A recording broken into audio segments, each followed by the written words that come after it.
Là, je voudrais en profiter pour remercier mon conseil municipal, mes populations et tout le monde. Parce que véritablement, si les gens ne m'avaient pas appuyé, s'ils ne m'avaient pas aidé, vraiment, je n'aurais pas pu faire cela. Maintenant, vous conviendrez avec moi que nous sommes dans ce qu'on appelle la phase d'inclusion. Cette phase d'inclusion ne peut pas se matérialiser concrètement s'il n'y a pas d'infrastructure, de réceptacle qui puisse prendre en charge les préoccupations de ces personnes. C'est la raison pour laquelle nous avons pensé, à côté de la maison de la femme, à côté de la maison de la sage-femme, à côté des écoles que nous sommes en train de construire, qu'il fallait également construire ce joyau qui a été conçu par eux et pour eux. Moi, c'est la première fois depuis la pose de la première. C'est la première fois que j'entre ici, parce que c'est eux qui ont tout fait avec notre promoteur Maud Faye.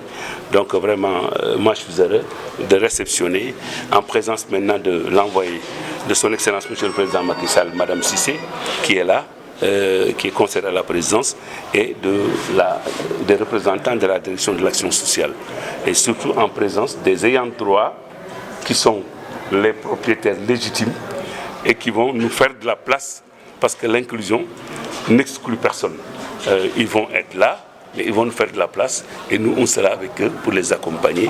Et je voudrais remercier l'ensemble des populations, des autorités de la commune de Ndiarima et du département et du Sénégal. Madame Cissé, je vous prie de bien vouloir transmettre à son Excellence Monsieur le Président de la République vraiment nos remerciements pour vous avoir délégué à venir ici, après avoir envoyé également les éléments de la direction des affaires sociales et représentés par Madame Diouf du département et par M. Diop également de la direction de l'action sociale. C'est bien inauguré, mais pour l'équipement et l'entretien, la mairie va s'investir sans doute. Non, on ne le fera pas. La mairie n'a plus les moyens pour ça. Madame Cissé est là, qui représente la présidence. L'action sociale est là. Moi, j'étais très clair. Nous avons construit la baraque. Nous avons remis en leur nom. Maintenant, c'est à eux. Je sais que Mme Cissé va s'investir, l'action sociale également, mais la commune n'a plus de moyens. Donc, Mme Cissé, excusez-moi de le dire comme ça, Mme Diouf, mais je suis comme ça, je dis exactement ce que je pense. Donc, ils vont le faire. Quel est le coût et les actions? Ça dépasse une trentaine de millions, hein. Si vous regardez, ça dépasse une trentaine de millions. Mais ce qu'on a observé tout à l'heure, et qui m'a fait beaucoup plaisir, c'est qu'une personne en situation de handicap, Serigne Bassirou Fall, qui est là, c'est lui qui a sorti 500 000, qui a donné comme premier geste pour cette maison. Donc vraiment, ça fait beaucoup plaisir. Et je sais que Mme Cissé et l'action sociale vont s'investir par rapport à... Sentiment de fierté, de bonheur. À travers moi, toutes les personnes en situation de handicap sont très contentes parce que, on peut dire, c'est une première. Ça n'a jamais eu lieu. Le maire a matérialisé ce qu'on disait depuis le Sénégal et Sénégal. À chaque fois, on parlait d'inclusion, on parlait de prise en compte, on parlait de prise en charge. Mais aujourd'hui, le maire a donné le ton. Parce que maintenant, c'était un souhait, une idée, une pose de première pierre. Maintenant, on peut dire que voilà, le bâtiment est là. Il l'a fait. C'est la finalité, quoi. C'est devenu une réalité. C'est devenu une réalité, oui. Alors, le maire vous a appelé vraiment à ce que ce joyau soit bien entretenu. Alors, comment comptez-vous y prendre? D'abord, ce joyau, c'est une maison. Ce joyau va jouer le rôle de maison. N'est-ce pas? C'est quoi une maison? Une maison joue le rôle d'abri d'abord. Abri. Joue le rôle de formation, d'éducation. Nous allons éduquer. Nous allons nous éduquer et nous allons éduquer. Éduquer, c'est quoi? Éduquer. Par exemple, une personne en situation de handicap n'a plus le droit de croiser les bras et de dire que je suis handicapé. N'a plus ce droit. Une personne non handicapée aussi ne doit plus regarder une personne en situation de dire tu es handicapé, tu ne peux pas, tu ne dois pas participer. À travers cette maison, on va parler avec nous-mêmes, on va parler avec les autres. Ce sera une maison pour les personnes en situation de handicap et les personnes valides. N'est-ce pas? À partir de là, on pourra dire que l'inclusion est possible, quoi. Alors, quelles sont les activités que vous comptez développer? Comme je vous ai dit tout à l'heure, c'est une maison d'éducation. Nous allons faire des formations. Nous allons lutter contre le désœuvrement. Il y a beaucoup de personnes en situation qui sont dans les maisons.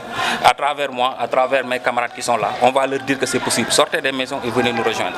Déjà, on a des programmes. On fait des animations avec des enfants. Il y a quelqu'un qui fait ça. C'est un espace de développement, quoi. De développement des personnes et de développement des projets. Ça peut être une maison de ressources. Parce que demain, c'est la journée internationale de la poliomyélite. faites le sondage, beaucoup de gens ne sont pas au courant.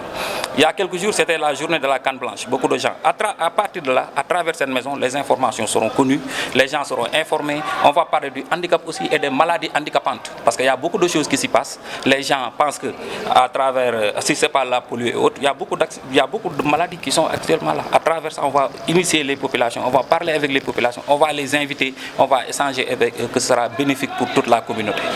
Qui m'est fait que pour venir ici et pour cette cérémonie d'envergure.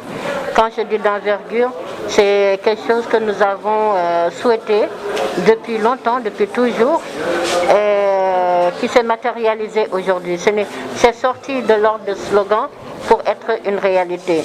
Et monsieur le maire a fait entrer sa commune dans les ODD et notamment l'ODD 11 qui parle des villes inclusives. C'est un immense honneur pour moi et pour le président Macky Sall d'abord d'accompagner cette initiative.